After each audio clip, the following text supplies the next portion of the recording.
Now we're welcoming Tomasz, who is the co-executive director of the Ethereum Foundation and the founder of Nethermind. So Tomasz, please go for it. Thank you. Hi, everyone.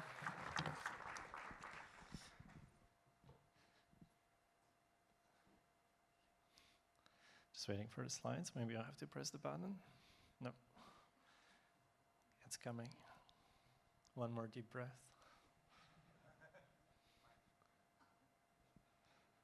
I'll be talking about the adaptive laws. So like the idea that we can have hyper-localized laws that are managed by AI and adapting, for example, for this small society here. Some kind of friendly surveillance that checks what you prefer to do and how you prefer to interact. And then you know that there are some rules that are maybe unknown before. We're waiting for the slides about it. And you can start imagining all the bad things that can happen if we have something like that. All right, so these are adaptive laws. And yeah, imagine the world that might be something that we could fear, but some people think that this would be amazing. So the AI lawmaking, some countries in the world already are trying it. So I've read some, I think, announcements from UAE or so about AI lawmaking. Then we have some kind of robotic law enforcement. We've seen the robots I think, tested on the Chinese streets for the law enforcement, and robotic surveillance. So like AI embedded cameras that track every move of ours, and it's constant and global, and there's no escape, and even mind reading and some kind of pre-crime AI detection. So probably many people imagine that this is all great future because it will make all of us to be safe and secure, but obviously what could go wrong? Okay, I'll start moving there, I think I can.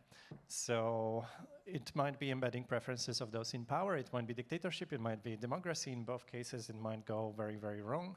Well, in both cases, it might be actually quite right. So we've seen probably both democracies and both benevolent dictatorships that are quite green and beautiful, and respecting the roles of minorities and so on. We can have tyranny of majority, authoritarianism, we can have traps like the no escape. The code is law, embedded law, and we cannot escape, we cannot move, we cannot change anything, and it's forever. And if it's enforced by AI, monitored by AI, there's no escape. No privacy, total removal of something that we see as human rights. Maybe manipulation and coercion, so those mechanisms can be law, but can be just simply enforcement, punishment all the time. And well, there might be no time for rethinking the laws, for any deliberation of forgiveness or any special circumstances or mercy and so on. There might be simply bugs in the law like this. All of this might be with closed source, so we wouldn't even know what the law really is. Just you try to live your life, and sometimes you learn that something that you've done was against the government. So all of those dystopian futures, I think many of us have thought about. Now, very often we are saved by inefficiencies. It means that some freedoms that we have had in the past, and we still have, might result not from the fact that the laws are designed to give us freedoms or designed to give us privacy, but just that the enforcement of those laws is inefficient. So you have freedom resulting from the laws that are not detailed enough. There are some aspects of our life that are not described as what is right, what is wrong, and we just take freedoms of deciding what we think is right or wrong. There is no strict enforcement, so I can do the jaywalking and think that in this particular case, crossing the red light is totally safe, and there will be no enforcement because there's nobody who cares at the moment. There's not enough police in the city to care about it. And simply the privacy resulting from impossibility of surveillance. Nowadays, in some countries, probably you may have ability to surveil all the different conversations in all communication channels. But in most of the countries, it's far from reality. So we have freedoms resulting, like privacy resulting from the inefficiency. But with AI and with robotic enforcement, with very advanced AI, we could imagine a future where there's absolutely no inefficiency anymore. And now, talking about hyper-localized laws, so we can think about the global laws, like some big decisions, baseline laws, but you can also think about some small situations, like I enter into the quiet carriage on a train. What if everyone in the quiet carriage actually is there just by coincidence? They didn't find any other carriage and all of them want to talk together, but they feel, it's a quiet carriage. In some societies, they'll just start talking and not care. In many cases, maybe they wouldn't even know. In some societies, they'll just stay quiet because these are the rules. But what if you have the situations where AI can start caring about any situation like this, like any small gathering, any small exception, and start guiding people to how they can behave in a way they would like to, or what laws are really strictly should be followed now because of the preference of everyone, and how you can be guided to leave the communities that are very much away from what you're believing in. Then beyond that also, I like to think about the cultural anchoring of the laws that are intergenerational, something that cannot appear from our current preferences, but is embedded in the history of the society from the past, something that is really important for us and we have to carry forward and we have to refer to, but we don't know, we lost the knowledge about it. And what would be the DIAC components that can help us to realize the future with these adaptive laws? So first of all, we can have the laws based on local preferences, so they can be temporary, they can be local, there can be also some baseline set of laws that agree among all the humanity, and it would be almost no exceptions. If you have to try to find those exceptions for things like murder or theft, there'll be almost none. Still, there could be some, actually, if you look into some tribal laws.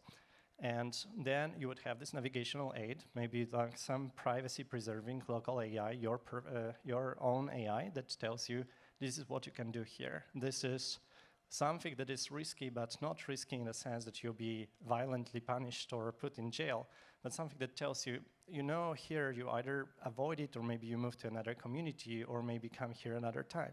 There should be solutions like, the privacy-preserving surveillance. So all the AI looking at what everyone is doing should have verifiable models that are like decentralized trained and should have solutions that guarantee that that surveillance will never prevent from protests, prevent from things that happen that are legal and everyone thinks that are legal, even if they're against the past rules. So you can create the current rules for people that want to protest suddenly. They just realize in the very moment that they want to protest against something because that something is a novelty. There's no law for that, and theoretically you want to have ability to do that. And all this automated nonviolent enforcement also should be verifiable through some set of rules that are open source and visible for everyone. And bootstrapping those systems means you do decentralized training, you have open source access to everything that we together design. We have ability to verify model behavior and test all of it. We can have opt-in, opt-out rules, so we never have to be forced into participating in this society. We can move to the no surveillance zones. We can choose the places to live, and the society slowly introduces those rules and tools that help us navigating throughout the rules of all of us. And we don't have to have like any really long books of laws that are not adapting to the society changes. Why Ethereum matters, like blockchains, when blockchains matter here. So they serve as this proof of history, tsunami stones, the history information about something that is gone but is needed to be used for creating new rules.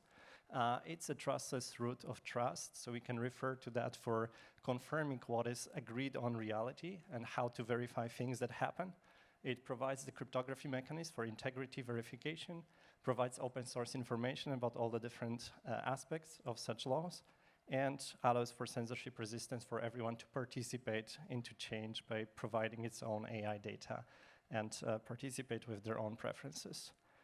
There's lots of risks about it. I'll start skipping it, but this will be available for people to look at how AI may misinterpret its role in society.